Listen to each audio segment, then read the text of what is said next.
नमस्कार दोस्तों, मैं doctor Manju Jain, retired associate professor from SN degree college Kanpur. मैं पिछले कई महीनों से धर्म मार्ग नामक शीर्षक के अंतर्गत कुछ आध्यात्मिक और धार्मिक विचारों को लेकर के मैं वीडियोस आप तक पहुंचाती हूं। दोस्तों, इन धर्म मार्ग को अपनाने से हमारे जीवन बहुत उपयोगी हो जाता है, बहुत महत्वपूर्ण हो जाता है, और जो विपरीत दशाएं भी होती हैं या दिशाएं भी होती हैं, हम उनमें भटकने से बच जाते हैं। तो क्यों ना हम सब धर्म मार्ग को ही अपनाएं, भले कुछ परसेंट अपनाएं, लेकिन उसके बाद भी हमें कभी भी कोई अनुकूल प्रतिकूल परिस्थितियां यदि होती हैं हमारे साथ, तो उसमें हमको कोई भी विचलित व्यवहार नहीं करना चाहिए या फिर गलत कदम नहीं उठाने चाहिए।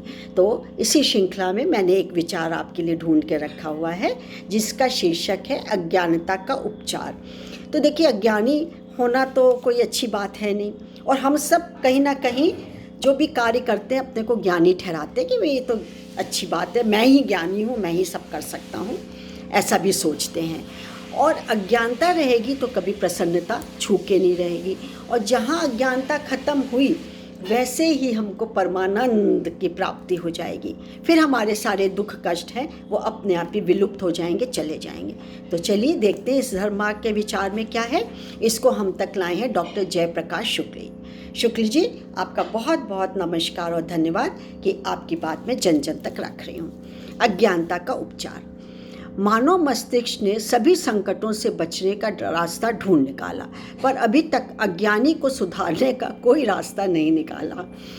पानी से आग की ज्वाला शांत होती है, छाता सूर्य की तेज धूप और बरसात से पानी से बचाव करता है, तीक्ष्ण अंकुश से मदमस्त हाथी काबू में आ सकता है, डंडे का प्रहार पशुओं का दमन कर देता है, विभिन्न मंत्रों के प्रभाव से विष का निराकरण संभव है। इस युग में सभी रोगों और कष्टों से मुक्ति के उपायों का आविष्कार हो गया है, किंतु अभी तक अज्ञानी की अज्ञानता के निराकरण का कोई सफल प्रयोग नहीं हो सका है। इसका मुख्य कारण यही है कि अन्य वस्तुओं या पशुओं का हम केवल दमन करना चाहते हैं, लेकिन अज्ञानी का हम दमन करना नहीं चाहते, केवल सुधार करना चाहते हैं। अज्ञानता को दूर कर उसे विवेकशील बनाना चाहते हैं, और इस कार्य में अज्ञानी अपना सहयोग नहीं देता।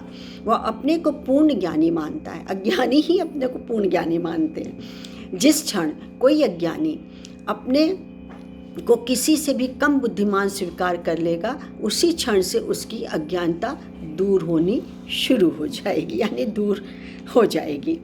कठिनाई यह है कि हर आदमी अपनी बुद्धि को सर्वश्रेष्ठ समझता है, तो बड़ी स्वाभाविक बात है, किंतु वास्तव में कुछ चीज़ों से हम सभी अज्ञानी हैं। बुद्धिमान हम उतनी मात्रा में है जिस मात्रा में हम अपने को अनजान स्वीकार करते हैं। सच यही है कि जो जानते हैं कि वे कुछ नहीं जानते, वही सच्ची ज्ञानी बुद्धिमानी है।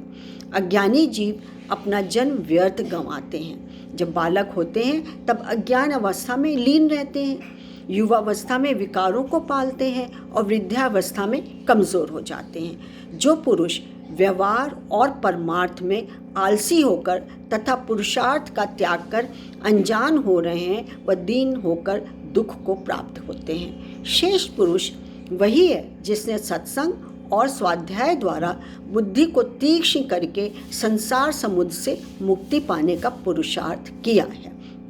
जिसने सत्संग और स्वाध्याय द्वारा बुद्धि तीक्ष्ण नहीं की और पुरुषार्थ को त्याग बैठा, वह अज्ञानतावश दयनीयता को प्राप्त होता है।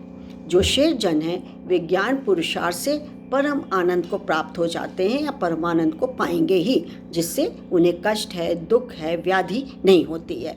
अज्ञानता रूपी रोग दूर करने के लिए संत जनों का संग और पुरुषार्थ की ज़रूरत है, पुरुषार्थ की आवश्यकता है। यदि हम ये सब अपना लें तो ज्ञान तो धीरे धीरे हटेगा ही, हमें चरम परम सुख की प्राप्ति भी होगी। और हमें चाहिए क्या जीवन में? सुख, संतोष, प्रसन्नता के अलावा खुद भी खुश रहें, दूसरों को भी खुश रखें। आज के लिए बस इतना ही। तब तक मुझे इजाज़त दीजिए। नमस्कार। Thank you.